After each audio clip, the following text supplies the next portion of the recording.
여러분 안녕하셨습니까? 터널 헌터 최태선입니다. 오늘은 터널 헌터의 땅굴 찾자는 이야기 제15회를 방송하도록 하겠습니다. 지난 시간에 이어서 오늘은 이제 실제 땅굴을 이제 명중시키기 위한 그런 시추와 관련된 이야기를 해보겠습니다. 여러분 이게 이제 만약에 땅굴이라고 가정하면은요, 이게 145m의 이제 이런 이상한 공간이 있는 것 같다라는 게 이제 밝혀진 거죠. 밝혀졌기 때문에 이제 여기에 이렇게 지상에서부터 이제 이렇게 시추를 해 내려가는 겁니다. 시추를. 그래서 여기 이제 이렇게 명중을 시키려고 하는 거죠. 근데 이 길이가 이제 깊이가 145m고 이 땅굴의 직경은 한 2m 정도 되는 겁니다. 그래서 이제 그것을 이제 정말 힘들게 찾아 내려가는 과정인데, 그 과정이 이제 그렇게 힘들 줄은 몰랐습니다. 생각보다 힘들더라고요. 생각보다 매우 힘들어서 아주 고생을 많이 했습니다. 이게 이제 그 145m를 이제 뚫게 되는 그런 과정인데, 저는 이제 여기에 잠깐만요. 145m에 저는 실제 제 기억으로는 148이라고 제가 했던 것 같은데, 어쨌거나 147 또는 148에서 소리가 난다 이렇게 얘기한 겁니다. 왜냐하면 소리는 바닥에서 난 거지 천장에서 난 게 아니에요. 그래서 148m 구간에서 소리가 난다, 제가 이제 이렇게 이야기를 했고, 거기에 이제 과학기술원 김세현 박사하고 또 미군 팸스가 이렇게 이런 촬영을 한 거죠. 촬영을 전자파로 측정을 해가지고 그 이상 지대가 145에서 147까지 요 4-1번공 4-1번공과 4-3번공 사이에 존재한다 해가지고, 이제 여기서 지상에서 이제 이렇게 수직으로 뚫으면 되니까 그건 뭐 이제 쉽지 않습니까? 이 4-1에서 4-3 사이에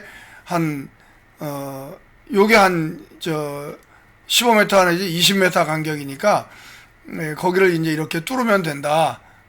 이제 그 얘기입니다. 그래서 요 이제 이상 징후가 여기 있고 이거를 이렇게 뚫는다 하는 그런 개념이죠.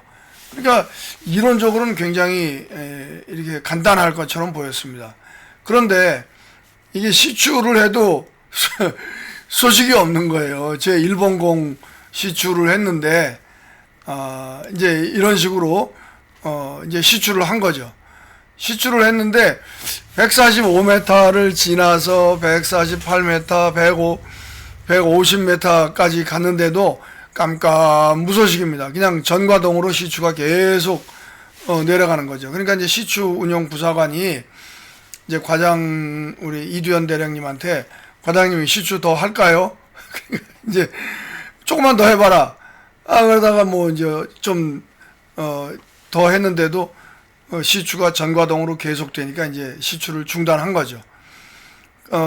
그래서 이제 전부 패닉 아닌 패닉이 됐습니다.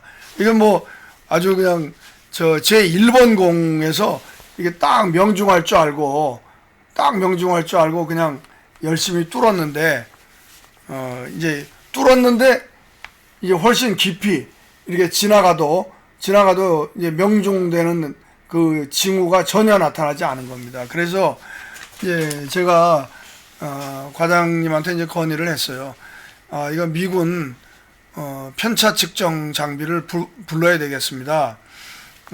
이제 그렇게 이야기를 하니까 부르라 하시더라고요. 근데 이제 군에서는 이것을 편차라는 용어를 씁니다. 왜냐하면 사격할 때 이제 그 포사격 같은 걸 할 때 옆으로 이제 얼마나 벗어났고 앞뒤로 얼마나 벗어났나 하는 것을 이제 편차라는 용어를 쓰거든요. 그러니까 이제 시추에서도 이제 이것을 만약에 이제 얘가 이렇게 내려갔으면 옆으로 편차가 얼마 벌어졌다 이렇게 이야기를 하는데 이건 이제 민간 용어로는 이제 그 공곡, 이 공이 휘어졌다, 이렇게 휘어졌다 해서 이걸 공곡이라고 하고, 그걸 또 학술적인 용어로 deviation이라고 합니다. deviation. 이게 벌어졌다, 이게 정확하게 안 맞고 옆으로 이제 틀어졌다 하는 그런 얘기입니다. 그래서 보어홀, 그러니까 시추공의 디비에이션이 얼마냐 하는 거를 이제 측정하는 장비를 이제 그 당시에 한국에는 없었습니다. 근데 전혀 없지는 않고요. 요 시추기 자체에 그 디비에이션을 측정하는 그 로드가 따로 있습니다. 근데 굉장히 번거롭고 힘들어요. 그래서 이거 이야기는 뭐 나중에 하겠습니다. 굉장히 힘들어가지고 이거는 효율적이지 못합니다. 그래서 이제 미군이 갖고 있는 이제 편차 측정 장비에 이렇게 생긴 장비입니다. 이렇게 생긴 장비, 요 안에 지금 이제 그 측정병이 요 시추공을 측정하고 있는 겁니다. 이제 이거를 이제 불렀죠. 불러가지고 이제 측정을 하는 겁니다. 측정을 하면은 이제 이렇게 됩니다. 그 디비에이션 장비 사진이 어디 있는데 제가 좀 찾아내지 못했습니다. 그 한 1m 정도 되는 그 막대기에 그 막대기가 이제 이렇게 1m 정도 되는 막대기가 있거든요. 이런 식으로 있는데, 얘가 이제 이렇게 집어넣으면, 만약에 공이 시추공이 이렇게 휘었다고 가정하면은 얘가 이제 이렇게 기울어질 거 아닙니까? 이게 내려가다가, 수직으로 내려가다가 이렇게 기울어집니다. 기울어지면 요 상과 하가 얼마만큼 옆으로 나갔나 하는 것을 얘가 측정을 하고, 얘가 360도로 어느 방향이냐 하는 것을 얘가 또 측정합니다. 그 어느 방향이냐 하는 게 이제 바로 우리가 얘기하는 이 나침판, 나침판에 이제 어느 방향으로 얘가 이렇게 나갔느냐 하는 거. 그 다음에 이제 얘가 이제 이렇게 이제 경사지게 누울 거 아닙니까? 눕는 거는 이제 이런 그 경사계가 이제 이렇게 움직입니다. 경사계가 이거를 가지고 경사계가 이렇게 이제 움직이거든요. 이렇게 보여야 되는구나. 경사계가 이렇게 움직이는데, 이런 경사계의 원리가 요 막대기 안에 들어 있습니다. 들어가지고 얘가 각도 몇 도 정도로 이렇게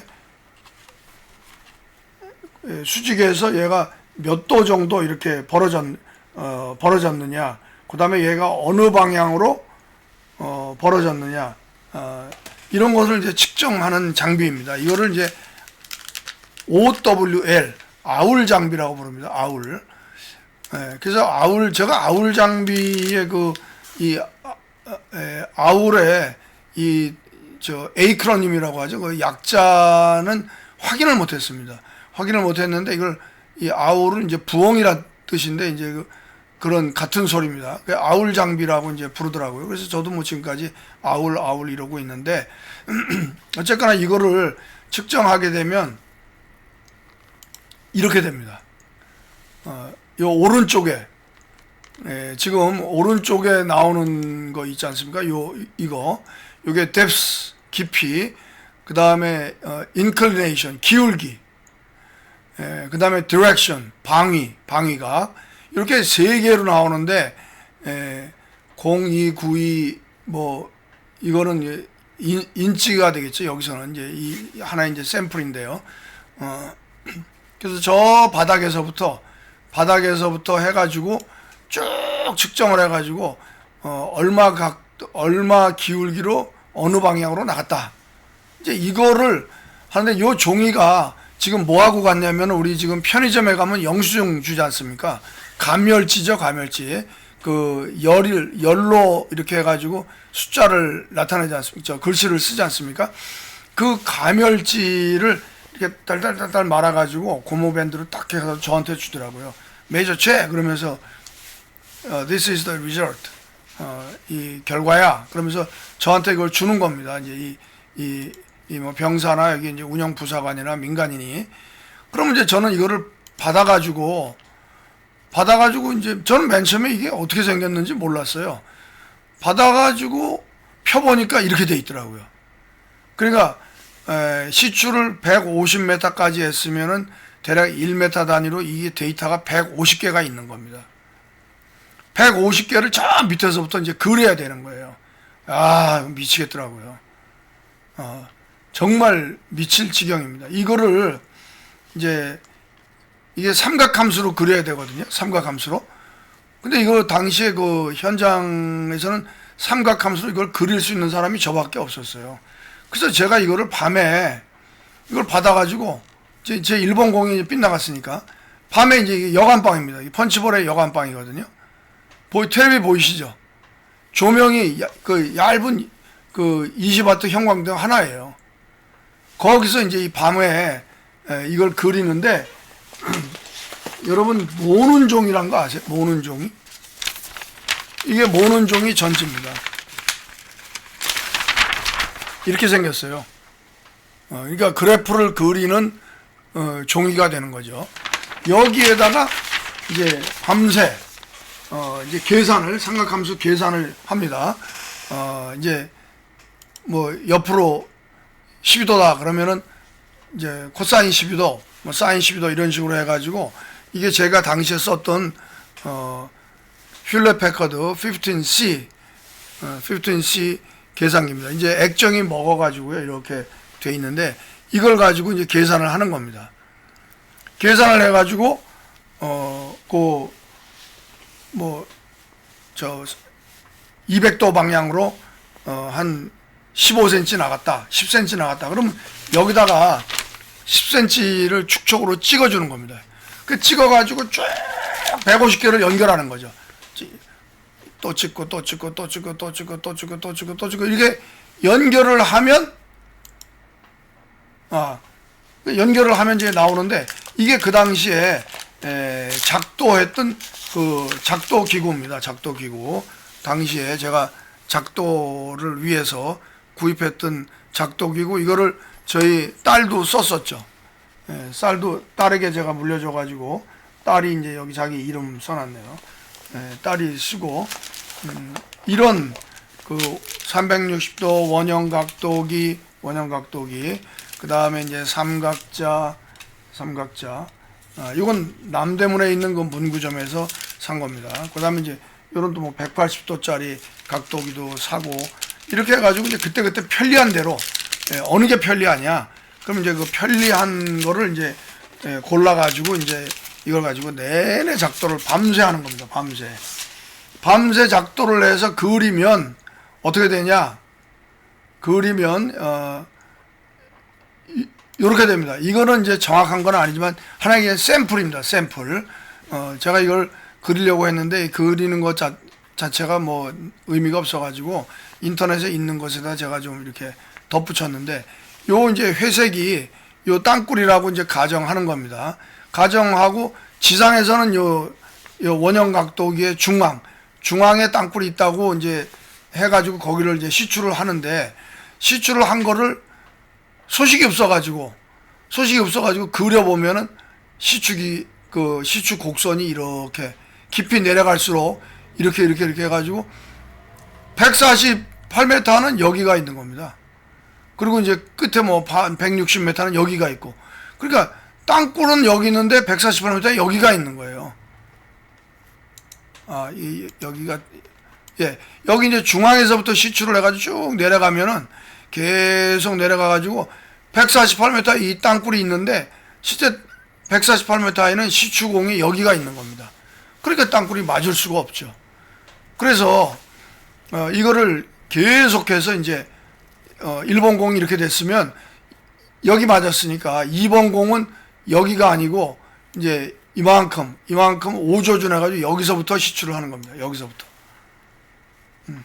여기서부터 시추를 하면 얘가 똑같이 내려가면 여기에 맞을 거 아니냐. 이제 이렇게 얘가 쭉 내려가면 이렇게 맞을 거 아니냐. 이제 이런 생각에서 이제 여기서 오조준을 하는 거죠. 그래서 뭐 1번 공, 2번 공, 3번 공, 4번 공, 5번 공 계속 그래 밤새 이제 이거를 작도를 했고 저는 작도를 했고 이제 또 계속해서 시추를 한 거죠. 계속해서 시추를 하는데 안 맞는 거예요. 5개 공까지. 그럴 때에도 저는 이제 틈틈이 이제 이걸 제가 가지고 있었던 당시에 가지고 있었던 캐논 듀 F1과 소니 8mm 비디오 카메라를 가지고 제가 계속 촬영을 했습니다. 그래서 이제 이게 제가 당시 가지고 있던 카메라가 2대였어요. 니콘 AW35라는 이 방수형 카메라. 이건 지금으로 말하면 이제 똑딱이라고 부르죠. 똑딱이.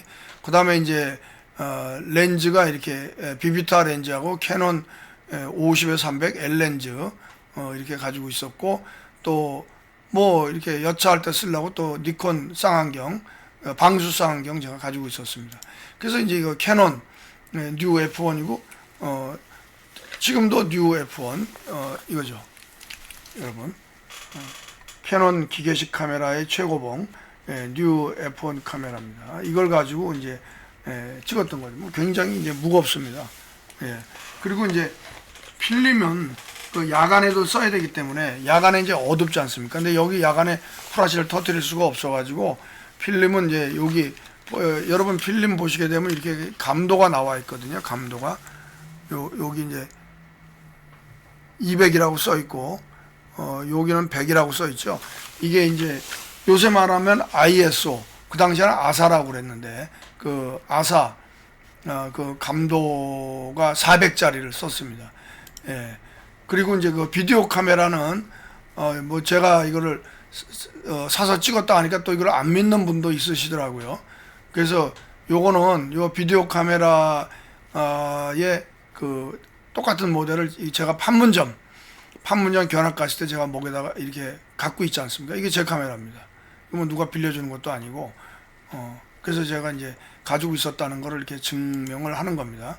이게 이제 제가 카메라 가방에다가 이제 카메라 장비를 넣었던 그런 거고 또 이렇게 쌍안경도 제가 가지고 있었습니다. 그래서 어쨌거나 이제 이렇게 계속해서 이걸 이제 시추를 하는데 이게 5공까지 일로 갔다가 1번 공, 2번 공, 3번 공, 4번 공, 5번 공 왔다리 갔다리 하면서 안 맞는 겁니다. 정말 그때는 진짜 등에서 식은땀이 나고 제가 분명히 있다고 주장을 해가지고 과기원 장부에도 나왔는데 나왔음에도 불구하고 제가 여기 이렇게 나왔습니다 하고 이제 뚫어야 됩니다 하고 뚫는데 안 나오니까 책임이 전부 저한테로 오는 거예요. 미치겠더라고요 그때. 네가 말한 장소 뚫는데 왜 안 나오냐 지금 이제 그거고 이제 유일한 이제 설명은 그 시추가 똑바로 안 됐다.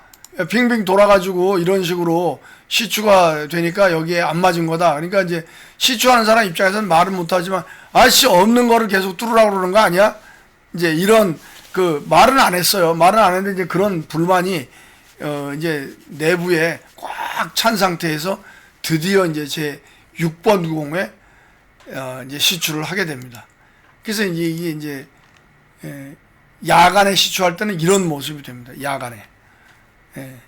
야간에 시추를 이제 했는데 어쨌거나 이제 드디어 이제 6번 공 시추를 이제 하게 되는 겁니다. 그래서 이제 오늘은 15회는 6번 공 요 앞에까지 말씀을 드리고 5공까지 빗나갔다. 좌로 우로 계속 빗나갔기 때문에 명중하지 못했다 하는 것을 이제 말씀드리고 그 당시 뭐 어려움이 많았죠. 이제 시추를 그럼 뭐 옆으로 빼면 될 거 아니야. 뺄 장소가 없어요 거기에 펀치볼에. 그러니까 5조준을 하고 싶어도 5조준 하러 시추기를 옮길 장소가 없다는 게 문제입니다.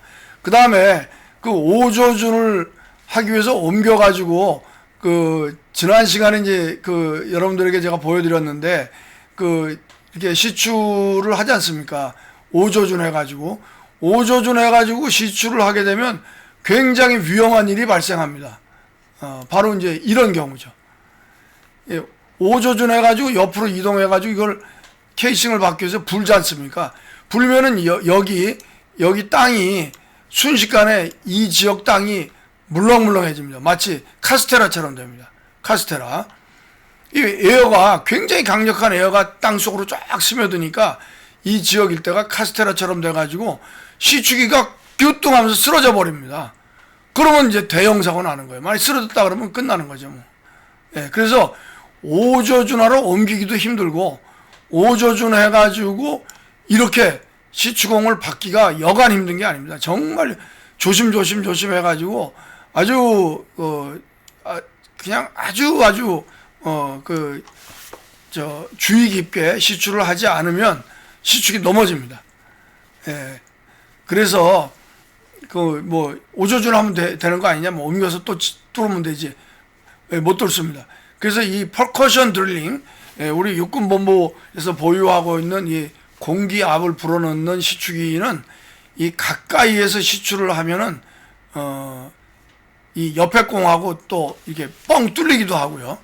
또 이 시추기 자체가 넘어질 수 있는 그 굉장한 그 위험이 있기 때문에 이렇게 오조준을 하는 것이 쉽지 않습니다. 그래서 이제 조금 더 북쪽으로 바로 옆으로 오조준 하는 게 아니고 좀 북쪽으로나 남쪽으로 가야 되는데 이제 주로 북쪽으로 가는 거죠. 왜냐하면 땅굴이 북에서 왔으니까 북쪽으로 이제 조금 북쪽으로 옆으로 이렇게 이동을 해가지고 이제 오조준을 해가지고 시추를 하는 그런 상황이 된 겁니다.